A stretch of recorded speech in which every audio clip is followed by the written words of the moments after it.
So our group is No Spider All Web, and we did a project about recipes. We actually titled our web page Hungry People Recipes. And this is by Chao Shen Lee and Jamarius Herbs.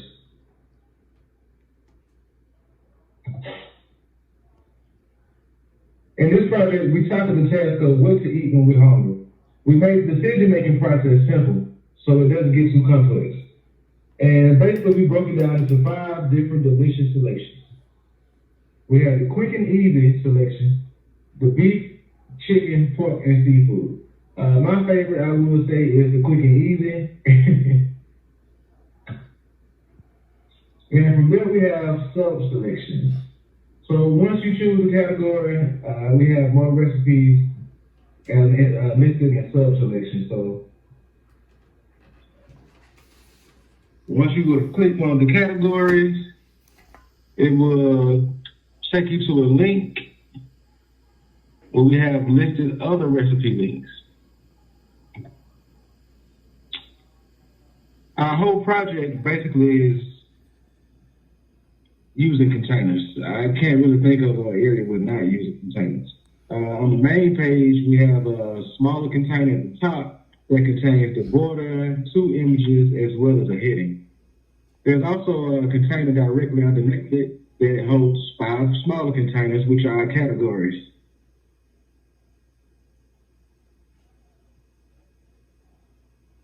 The pseudocode. We use pseudocode to make our page a little more creative. And so when you hover over one of the choices, it just turns white. And if it's a link, then a different color will show. And if you already visited the site before, then the pseudocode was used to make the link look red. And that kind of lets you know that I've already been to this particular recipe.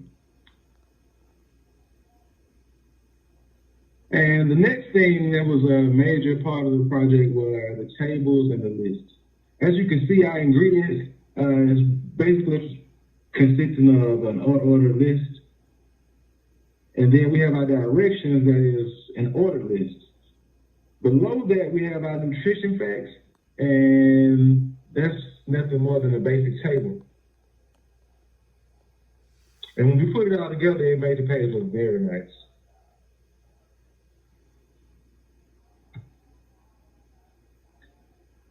As I said earlier, we had a lot of links. So each page is linked to the other page in one way or another. So even like the image of the ribs on the main page, if you click it, it'll take you to another recipe page.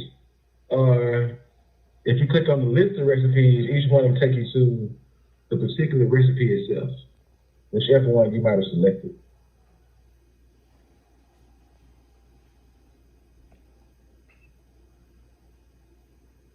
The animation part. All right, so we use the animation to display how urgent it is when you're hungry. So our categories, when you first come to the page, they kind of turn red, orange, and end up yellow. Like that's just to display how urgent it is when you're hungry. You're ready to hurry up and pick something to eat. So we basically use the animation code, and as you can see, it's highlighted down here.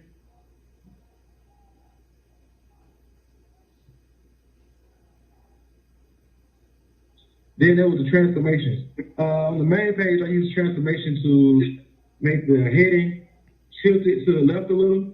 And so the trick to doing that was we had to make sure instead of just putting 5 degrees to the left, it had to be negative 5 degrees to make it actually tilt to the left.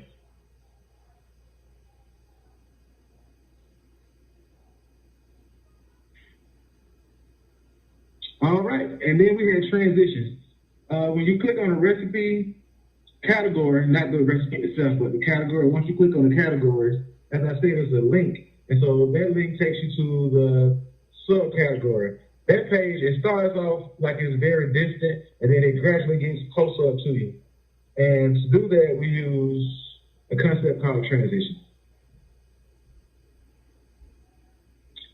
So now that we pretty much explained everything, let's just take a second out and check it out.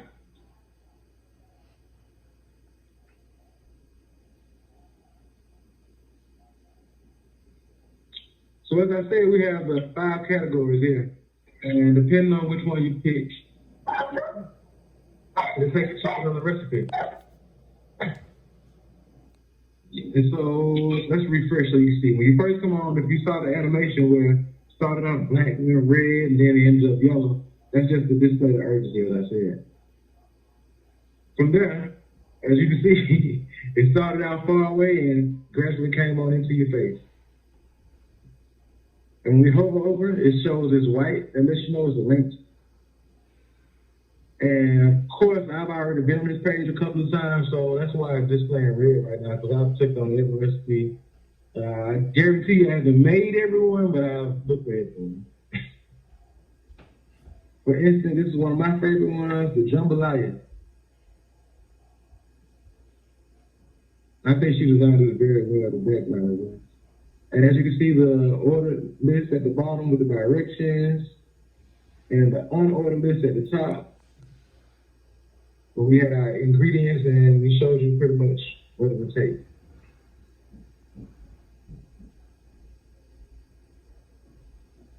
Let's see. So when we go back,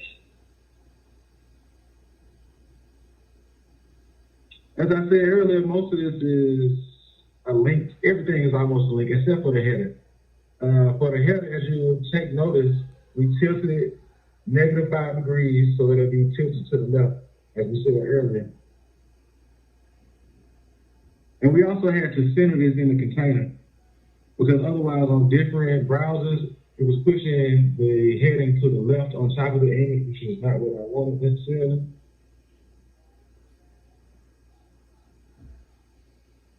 And then the picture of the ribs. Okay, so the picture of the ribs looks so nice, and they really are my ribs. I didn't make it. So we just made it a link to the actual page that it came from.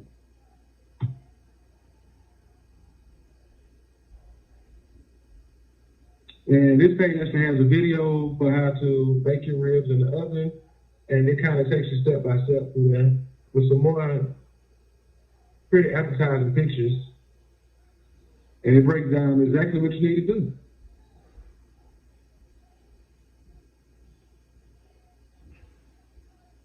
And as I said earlier, every time you return to the page, you'll see the animation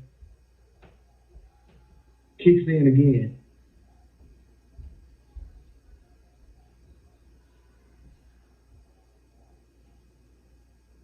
Let's go back to the PowerPoint. Let's show one area code that I want to show.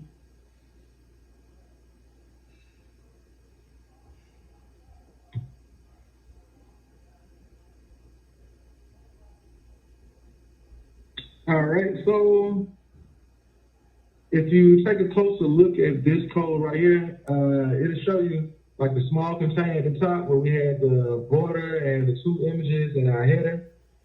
And if you notice, the way we set it up was we used to justify content, we put space between, so that way if the images would be kind of spread out, and that way in between the middle, it was easy just to put the header, and it was no problem. And that's pretty much our project.